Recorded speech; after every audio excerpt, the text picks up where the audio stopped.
Pittsburgh's best sports show is about to begin. Call us or tweet us. We've got things to talk about on the Ireland Contracting Nightly Sports Call. All right, thanks a lot, Paul, and thank you for tuning into the Ireland Contracting Nightly Sports Call. I'm Rich Walsh, and you can give us a call at 412-575-2600. Andrew Filliponi will join me in just moments, and we're talking about the Pirates and the Penguins. Bucco Fever is back. The Pirates take 2 out of 3 against the Marlins, who might be the worst team in the majors right now. But you know what? It was a horrible road trip, Pony. And, you know, I called it on the show. It's on the record. June 4th, I called it that the season was over for the Battling Buccos. No postseason chances. You but after took down the Jolly Roger, and you waved the white flag. I waved the Bucco Fever. Was cured for me, and it was really cured when they did nothing besides run up these minor leaguers to replace major league pitching. Yeah. And, you know, and I know we were in the same.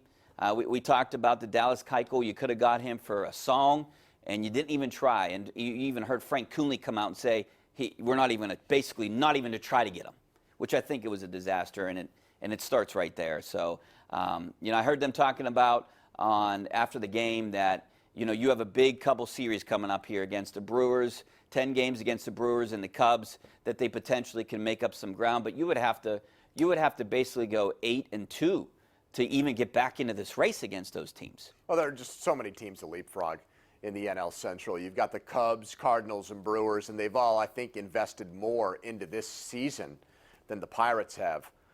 So you'd have to figure that between now and deadline day, those 3 teams would be willing to improve their rosters even more so than the Pirates. So it's an uphill battle in the standings.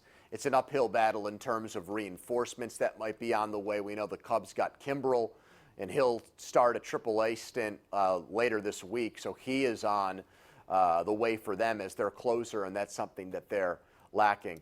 I think, Richie, to go back to how you started the show here, I mean, we're talking about a team that took 2 out of 3 from a last-place club, and we also saw another mediocre start from Chris Archer today. And for me, at this point, that's actually more important than the result of today's game, because I think they've got so many eggs in the Chris Archer basket. For him to continue to look shaky against the worst lineup in Major League Baseball.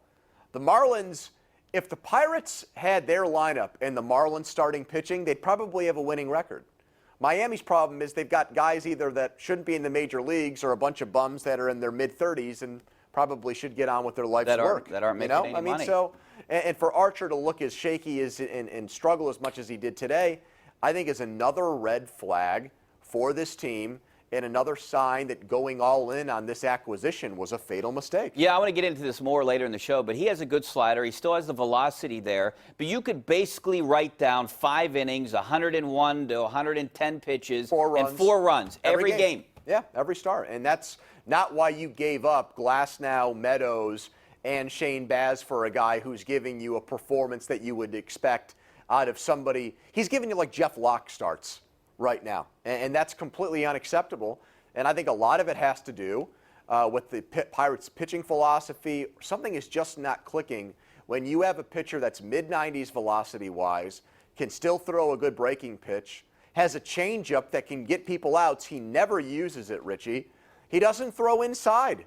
And so there are things, even to my untrained eye, I've never been a major league pitching coach in my life, but there are things you see, and it just makes you scratch your head that they haven't really tried to reinforce or illustrate to him that there are things he could be doing to produce a better result. It's stubbornness on somebody's part, and I don't know if it's the Pirates or Chris Archer or both. Well, let me throw this out to you and also to you guys out there, 412-575-2600.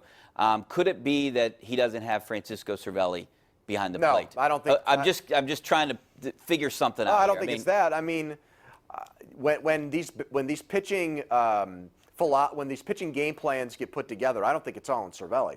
I think the pitcher has to take onus over his own work. I think the pitching coach is heavily involved. I think there are also organizational philosophies. For a long time, the Pirates were a two-seam fastball team, get the ball low in the strike zone and try to produce ground balls. And that because they didn't have Chris Archer-type pitchers. Well, they did. They had Garrett Cole. Yeah, they had Garrett Cole. Garrett Cole, who was better than Chris Archer from a stuff standpoint, and they still found a way to screw that up in his last year here. So I think right now there should be a full-scale investigation of what the Pirates are doing wrong when it comes to high-end pitchers with high-end material. So why did Garrett Cole have a lousy final season here? Why is it Tyler Glasnow could never figure it out in Pittsburgh? Why has Chris Archer come here and gotten much worse as a pitcher? Why couldn't they ever truly unlock Charlie Morton? Look how well he's pitched in Houston and Tampa Bay since they let him go. So, all the nice flowery things that got written and said about Ray Searage, I think if we were complimentary of the guy 4 or 5 years ago, we've got to be critical of him now, Richie. Yeah, another question I have for you guys out there, and another topic for us tonight, I want to talk about should the Pirates trade a guy like Starling Marte? Are they better with him in the future or without him in trying to get some prospects? I want to hear from you guys out there. 415-2600 is the number. Back in a couple minutes. The Ireland Contracting Nightly Sports Call is brought to you by Ireland Contracting, putting new roofs on Pittsburgh homes for over 25 years. Call Ireland Contracting at 1-800-NEW-ROOF.